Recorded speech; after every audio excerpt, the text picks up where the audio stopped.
Before today's story starts, I'd just like to place a quick disclaimer. This story is very hard to listen to even though it is almost certainly a fabricated story. It heavily covers child abuse, mutilation, and very descriptive gore.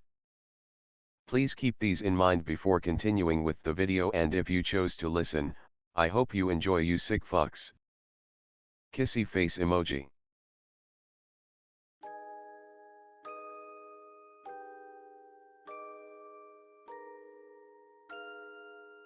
I don't expect to be believed, I'm just going to tell the story and go. 19, male, Arizona. When I was young I had to live with my dad in a caravan park in the desert at the edge of some dirt poor hick towns. Pick sadly related. The people there were basically 100% white trash burnouts. The most depressing kind of environment for a kid to grow up in. Dad was alright, he drank but wasn't angry, worked a lot and didn't really care what I did. He was a demolition worker and would sometimes be gone for days at a time. During these times I would stay in this one van with a family of 3 who we were pretty close to. There was the dad, John, and the 2 sons, one my age, Michael, and one a year younger, who, no shit, was called Dog. Now even in that setting Dog was a weird name. Like there were literally people with the name Cletus there and even they laughed at the name Dog. But the family was really nice nonetheless. I hardly saw the dad because he worked and drank like my own father, so it was usually me, Michael, and Dog mucking around at the caravan camp doing whatever we liked. Michael and Dog were nice kids, but I'd had a little bit of education having spent a few years with my mom in the city, and by comparison, these kids were pretty simple. Their idea of fun was catching lizards and mashing them up with sticks. Which was a good way to kill time, though. They also had a PS1 with some games, but it always glitched out. The main thing I remember about hanging around them was the smell of their caravan in the heat. This really rancid stench would build up as we played PlayStation or mashed lizards or whatever. The hotter the day the worse it was. So one day I asked them what the smell is all about and they said they'd show me. So they take me into the back section of the caravan, which is cordoned off from the rest by one of those sparkly bead curtains, and that's how I found out their dad was into taxidermy. There were buckets of roadkill and his taxidermy handiwork lined the walls. The windows had been fully taped over with black duct tape and it was actually bubbling in the heat, leaking this thick plastic type smell that mixed in with the smell of meat. I saw most of the taxidermied animals were lizards and realized why they were all about killing lizards. I was creeped out, but after a time I didn't notice the stench so bad and became interested in how well crafted the animals were. The sculptures all had real craftsmanship and talent, or so I thought as a kid. In retrospect they were pretty crude. So I'm admiring the taxidermy when the door slams shut and I almost shit myself when John is standing over me, staring hard at me and his kids. But then he just bursts out smiling and acting like a giddy child eager to know what I think. He seemed so happy when I said I liked it. I genuinely did like it too. As a kid you sort of don't have a broad enough awareness of social norms to know that taxidermy is pretty creepy.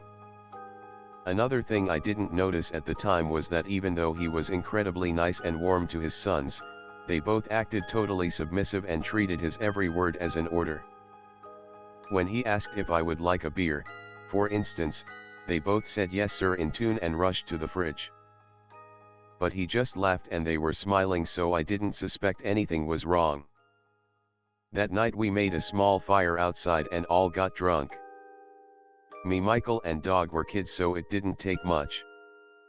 We huddled around the fire as John enthusiastically started telling us the story of how Dog was born. He'd had a truly beautiful mother, he said, who loved Michael more than the world. Michael didn't remember his mother and the story made him sad. Their mother and John had lived in a nice house in a different state, and when she got pregnant a second time it was like a miracle, he said. Then a glaze crossed over his eyes and his voice got whimpery. But before Dog was born, Mother had buckled to the floor and blood was coming out of her. And when they got to the hospital, no sooner had dog been born was she dead. We all got a bit teary-eyed, John especially. He hugged his son Dog. Mommy died so we could have you, my baby boy, he said, and his son cried. They both cried and held each other. But I noticed Michael was smiling widely. He turned to me and said, Daddy's going to make everything all right again. Hearing him, his father said, yes, soon I will make everything all right again. And they had me join them in a family hug. As we hugged, something bad happened. John suddenly yelled and thrust us all off him. He smashed his bottle on the ground and started breathing heavily. Dog tentatively approached him and started asking what was wrong. His father turned to him with wild eyes as bright as the fire and screamed at him not to talk like that. What did I tell you about talking, Dog? Dog started stammering, falling over his own feet into the gravel. I was too woozy to think straight, and as I watched this horrible sign, Michael put his hand on my knee and squeezed. John approached the boy and hit him on the neck until he cried out in protest, making John hit him again and scream. What did I tell you? Dogs don't talk. And Dog, on his hands and knees, tears running down his face, started whimpering like a pup. And then he was barking. And then howling. John hit him again on the neck and said, louder. Dog, living up to his namesake, frantically whooped and barked, running around in the sand on all fours. John seemed happy with this and seized the boy under the stomach. He sharply ordered his other son to follow and they disappeared inside. Before he left, Michael shot me a big grin, the same smile he'd given when he said everything would be all right. For a long time I didn't see them. I told my father about what happened and he said he'd talk to John about his drinking, but that was all he could do. You can't tell people what's good for them, he said resignedly. I saw Michael a couple more times, killing lizards behind my caravan. We exchanged hellos but nothing more. Then I saw him one more time, a few days later, on one of the hottest days I remember. He looked really satisfied and was strutting around the caravan lot whistling to himself. When I approached, I saw that he was holding a small blade, glinting with fresh redness. Killing lizards?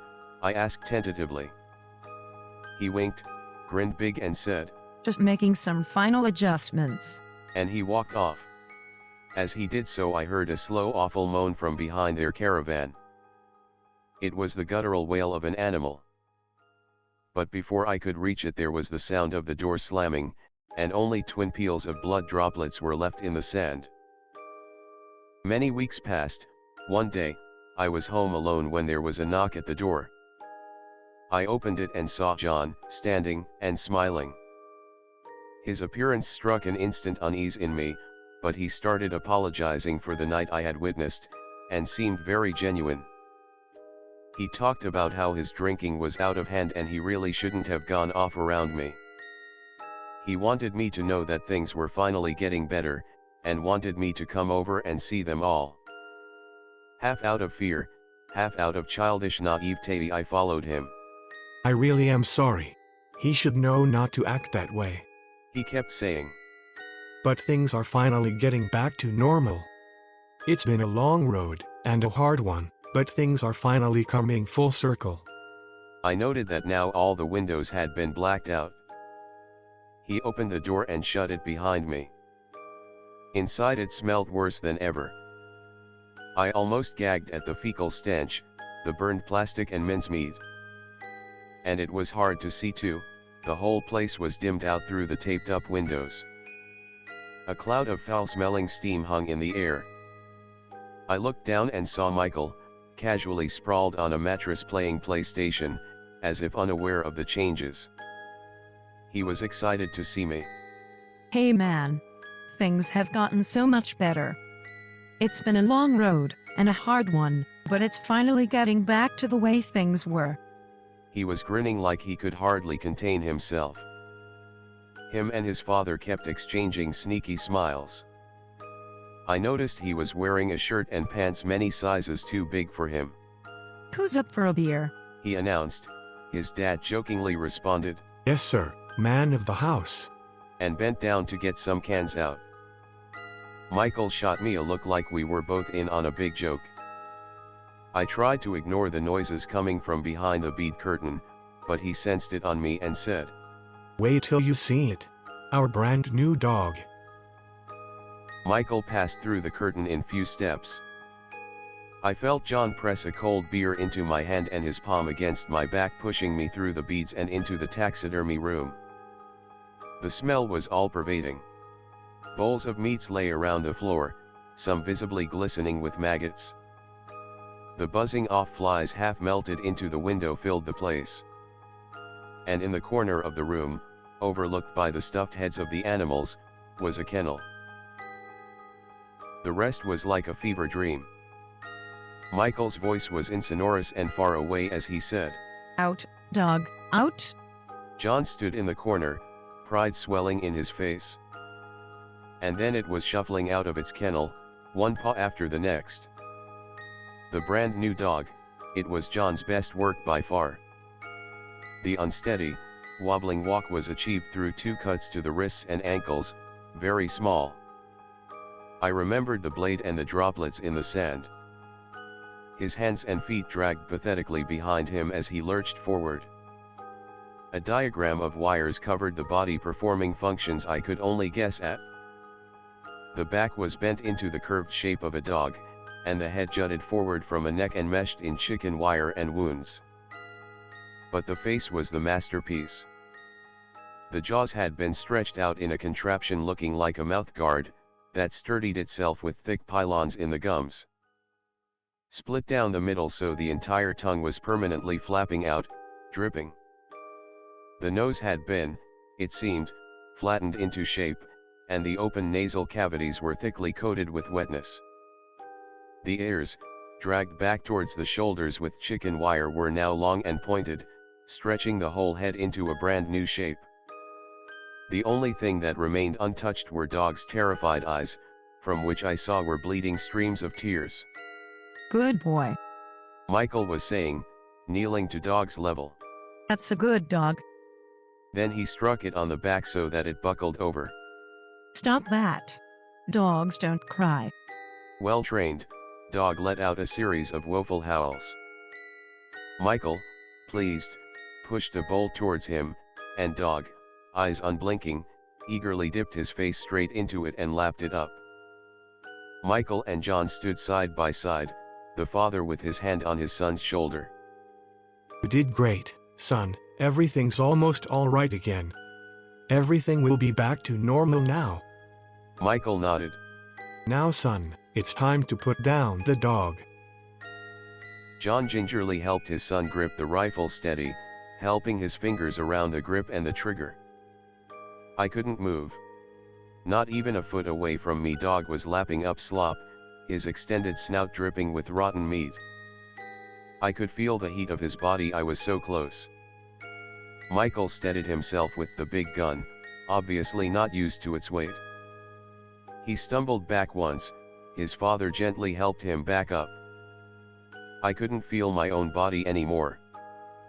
Only the smell, the heat, the dog. That's it, that's it. John was saying, helping his son to aim. Dog, come here, boy.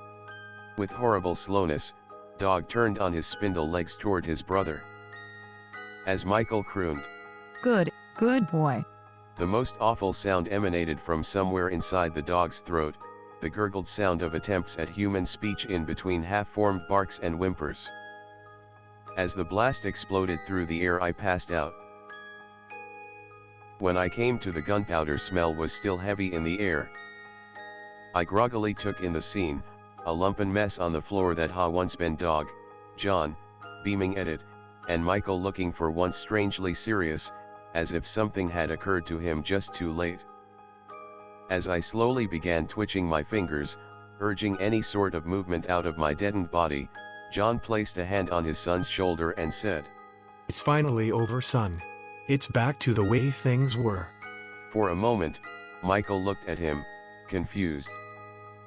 Then he suddenly struck his hand hard with the butt of the gun against the wall. There was an audible crunch. My leg twitched. John looked genuinely hurt and went to grab the gun off his boy, but he yanked it out of reach. Son, what are you do? Stop that. Don't do that. Michael screamed. I began to inch across the floor, pushing my dead-weight body with weak leg thrusts. John lurched forward forcefully. Give it to me, you little cunt. There was a second blast and John fell to the ground, screaming and hollering. Thick black smoke and a new, richer texture to the flesh smell wafted out. His whole foot was gone. Wasting no time, Michael leaped upon him on all fours, brandishing the little blade from earlier. John was crying and yelling as I pushed myself out of the doorway. Working fast, Michael carved through the Achilles tendon in his left ankle, which loosened with a slight pop. John screamed again. I pushed through the jangly bead curtain. There was the sound of wrestling in the room, and more screaming. Son, for fuck's sake, stop this. As I hobbled, half paralyzed, onto my knees and opened the door, I heard for the last time. Stop that. Dogs don't talk. The caravan was gone within days. My father didn't know what to believe when I tried telling him the story. I was delirious from shock and had to be taken to hospital. When my mother found out about the nights spent at hospital, she flew in to take me back. I spent the next 7 years systematically forgetting certain things about my time with my father. I managed to pick up at school after a long time spent as a suspected mute or something. Even made friends, eventually. I receive little correspondence from my father. He remains at the same caravan park to this day. One day I got a call from him saying a young man had been by asking for me. He was sad to hear I no longer lived there. He asked to leave a message, which goes as follows.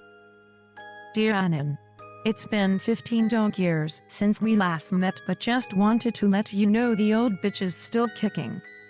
I've made some big improvements since you last saw her. Hope everything's alright with you too. I never heard of him again.